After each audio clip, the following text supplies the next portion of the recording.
Hazır men dostlarım, burada peret hazır.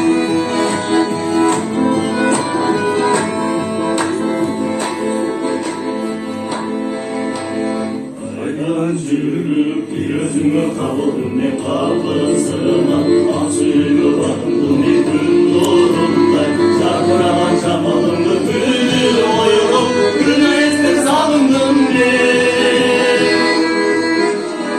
sevaylandım suyumda şokoluna sildim yürüdüm babamına bağlı bizde bir geliri süzüp gelip suyum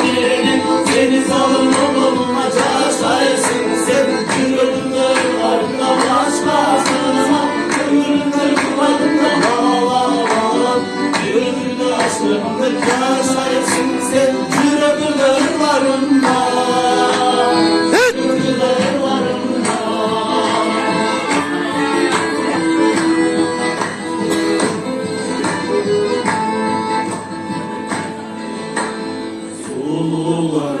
gözüm bana dedik çok ezberinin diksi çalışmağa çağıranda gülürsün gerisine bakma yandığını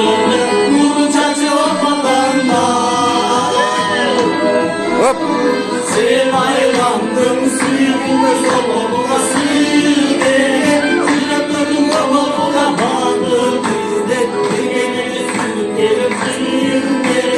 seni salan babamına yaşaysın sen yürüdüm dağlarında basmasına ölümdü vurmadığında bağla yürüdüm yaşımda yaşaysın sen yürüdüm dağlarında yürüdüm dağlarında.